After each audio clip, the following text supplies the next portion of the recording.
Hello YouTube.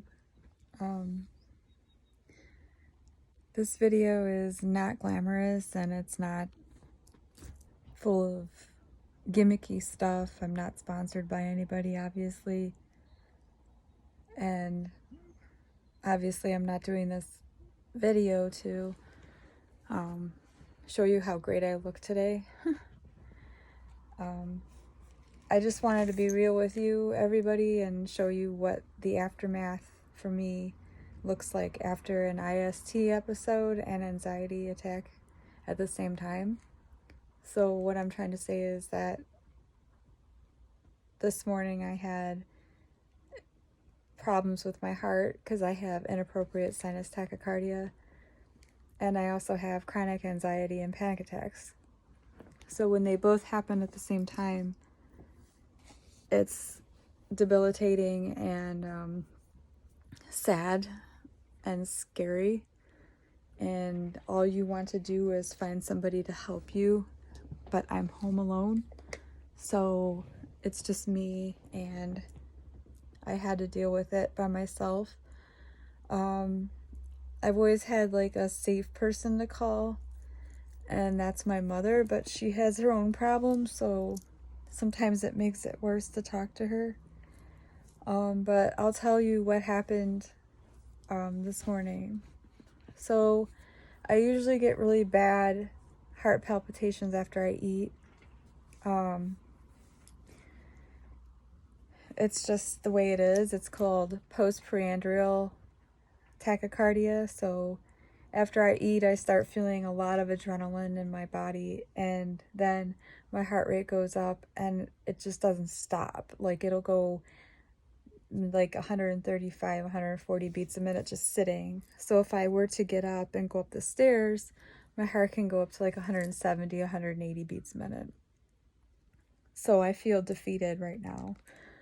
My makeup is all over my face. I've had it on since yesterday. So you're like, okay, well, what's going on with this person? Okay, so I've had this heart problem since I can remember, since I was really young, and everyone thought it was panic attacks. Like, okay, she's having a panic attack because, you know, her heart's going fast and, you know, it's happening out of the blue. Well, IST, which is inappropriate sinus tachycardia, it happens out of the blue as well, especially when you're just sitting watching TV and then you get up out of your position and your heart can just fly, and it feels like you're running a marathon basically. It's terrible. So why am I looking like this right now, and why do I have sunglasses on? I don't know. My sunglasses sometimes help me. These are prescriptions, so I don't know, like if it's just a way to block my pain out from the world inside of my own house, especially when it's sunny outside like it is today. So what do? I pour cold water over my head, so I always have tons of water bottles everywhere, and then I also drink a lot of water when I have an IST episode. So I'll just drink some more right now. So the point of this video is that I wanted to give you this aftermath video in real time. So this isn't like rehearsed or anything. It's to show you what I look like after I've just suffered for about 2 hours of having my heart beat out of my chest for no reason, and all these thoughts going through my head while I need to like take all this medication to bring my heart rate down, and monitoring my heart rate, and you know, all this other stuff. So how did I get through this IST episode? I drank lots of water. That didn't help, because you get these surges, like especially in my situation, I get these adrenaline surges. So like my heart will go back down, but then it'll go back up. It's like this constant like alternator. Like it's really terrible. And when the adrenaline starts flowing again, and then your heart's just going boom, boom, boom, boom, boom, boom, boom, and it's just terrifying, especially when you're by yourself or if you have children to take care of, like a lot of people do. So, like my other video I showed you, so for a peace of mind, I do have this portable ECG machine. That's the correct way to say is ECG, not EKG. So my brand that I got is EMA. And I got this off of Amazon for $120. And you can take a single lead ECG, and this is Bluetooth to your phone. But anyway, it'll give you a quick read, and I don't know if I can do it with one hand and show you, because I think you need your left and right hand. But anyway, you put your fingers on each side on these paddles, and then all day today it just said that I had tachycardia and that there was no abnormalities on my last one when my heart rate started going down. I also have these pulse oxes that you put on your finger, like in the hospital. So right now, my heart rate should be back down to where it needs to be. But I have nail polish on, so it kind of, like I said, skews the results of the pulse ox machine. In the ambulance, they usually take nail polish and remove your index finger polish just to get a better read that's more accurate. So I'm feeling really depressed right now. So a lot of people that have this, you go through so much trauma and pain from having an IST attack, and then the aftermath or the letdown is like depression. So in my case, I have clinical depression with chronic anxiety and PTSD, and all these scenarios play in my head over and over and over again all day about my PTSD events, and that obviously doesn't help my situation with my heart or my anxiety. So what did I do to get my heart down? I took my Xanax. I'm allowed to take 3 milligrams a day. So I took a whole pill. I took a 1 milligram pill. So I'm feeling a lot better. But I don't like to take it because it makes me feel really tired. And I also took my Nadolol, which is a beta blocker. It's like the same thing as a propranolol or atenolol. It helps with heart palpitations, and it also helps with arrhythmias and tachycardia. So the problem with the beta blocker is that my baseline blood pressure is really low. So when you have to essentially overdose on the beta blocker to get your IST rate down, your blood pressure sinks. So mine can get as low as, like, I don't know, 78/50, and then that leads to orthostatic hypertension. So meaning, like, if I'm in a lying down position and then I go from a sitting position, I'll see stars and you can actually black out or pass out. That doesn't happen to me as far as passing out, but it's uncomfortable because you're very dizzy. You'll have vertigo with this medication if you already have blood pressure issues that are low, which is called hypotension, which is low blood pressure. So how do I deal with that? Of course, I have another gadget in my house. and that is my portable electronic blood pressure monitor. So I use that just to make sure that my blood pressure isn't so low that I'm going to pass out.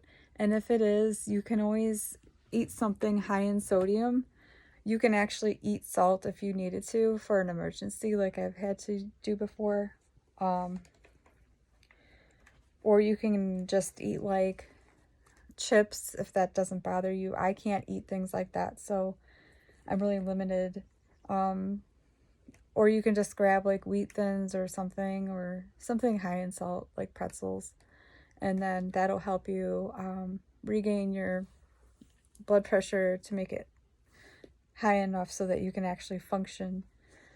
So during my episode, how I felt is that I felt like I was completely out of control. Like, I felt so scared that I might have needed to call the ambulance to help me, because I'm to the point where dealing with this for decades is not, it's unbearable. Do I get disability for this? No, I don't.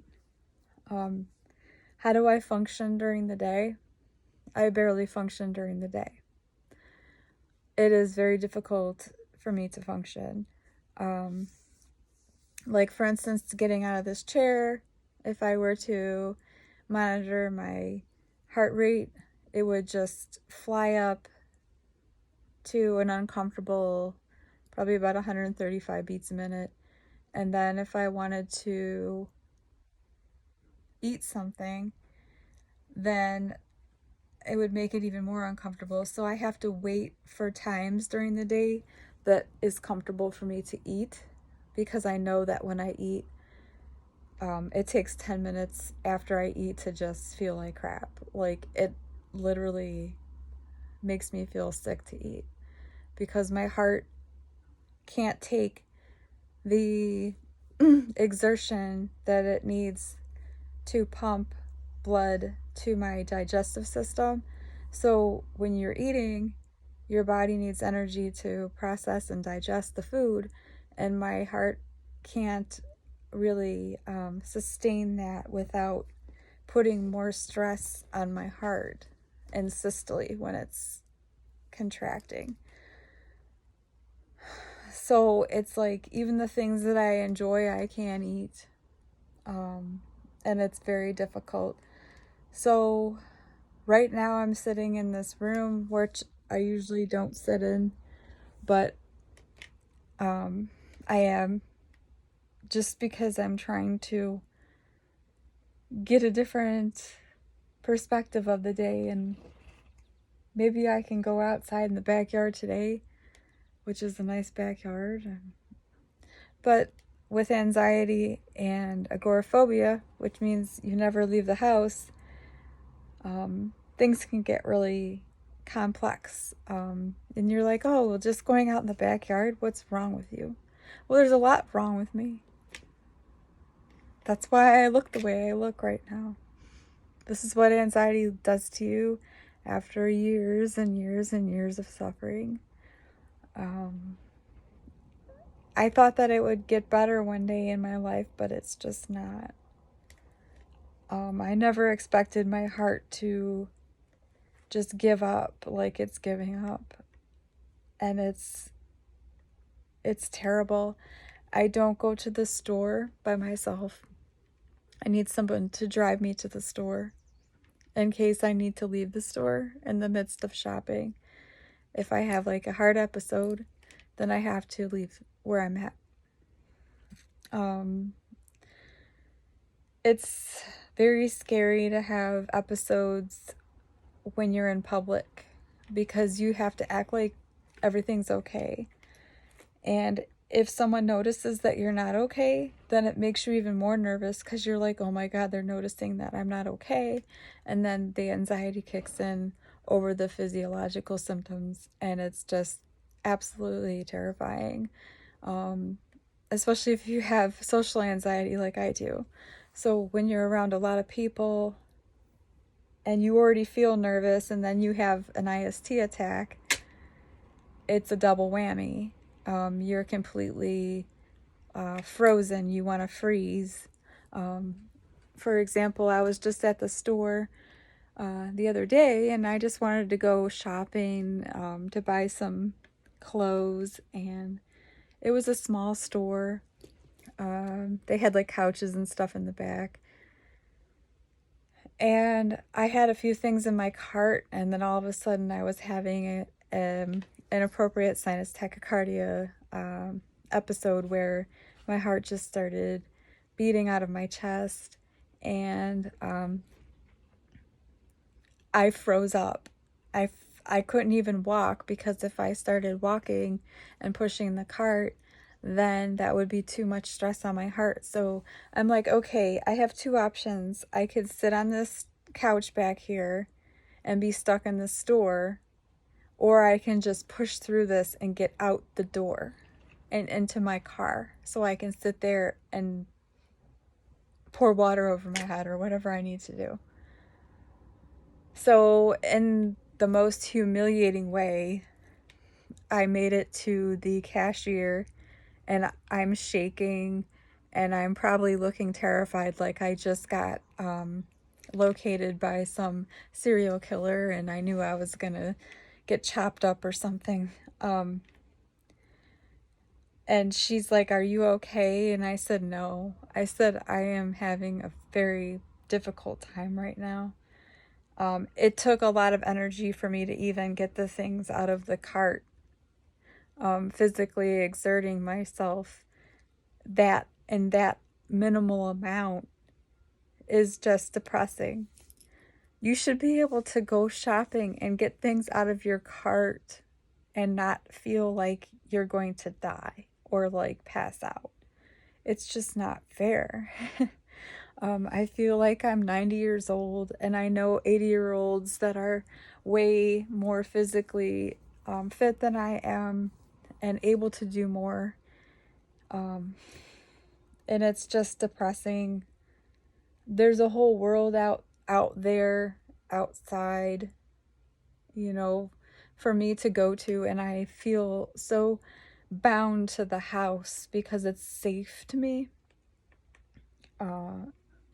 There's people that are listening to this video that can understand what inappropriate sinus tachycardia is like and how much it limits your quality of life. It's just absolutely terrible. Not to mention anxiety and the panic attacks to go with it. And the depression that I have to deal with now.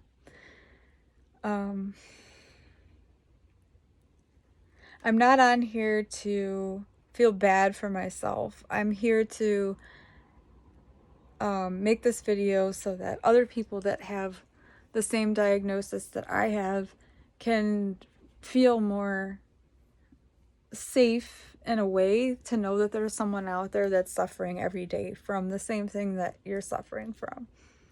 So if you're suffering from the IST and anxiety and panic and depression, and you feel helpless, like, you know, because the doctors, they're, you know, it's a rare condition, so there's not a lot of research on this particular condition for a multitude of reasons, but that's a different story. But it's something that I believe that people should stick together for and have a support group, whether it's on YouTube or just reaching out, leaving a comment saying, you know, I know what you're talking about. I understand how you feel, or this is how I feel. You know, it's important to have some kind of network for yourself, especially if you're bound to your house like I am. Being social isn't an option. So that's the purpose of this video, is to reach out and to show you the reality of what this situation looks like, what it makes you look like. And you know, it's not a makeup tutorial. I'm sorry, I'm not applying makeup while I'm talking about my medical problems, but this is just to help someone out there. Maybe it'll help you, maybe it won't. If you don't like this video, please don't leave anything negative in my comments, because that will really destroy me in ways that you have no idea. So if you think I look like crap, or you hate my tattoos, or you think my video is ridiculous, just please keep it to yourself. But if you do have something to say, and if you do have the same thing as I do, please just reach out and say, hey, you know, I understand, or something, because it would help me feel better about myself, to make sure that I've helped someone or helped you understand what it's like to have IST on a regular basis and what it does. So if you have any questions about it, I can answer them. So if you have any questions for me, anything would do, because it would give me something to do to keep my mind off of feeling this way. So I hope this video is informative in some kind of way. And I'll be talking to you soon. Okay, thanks.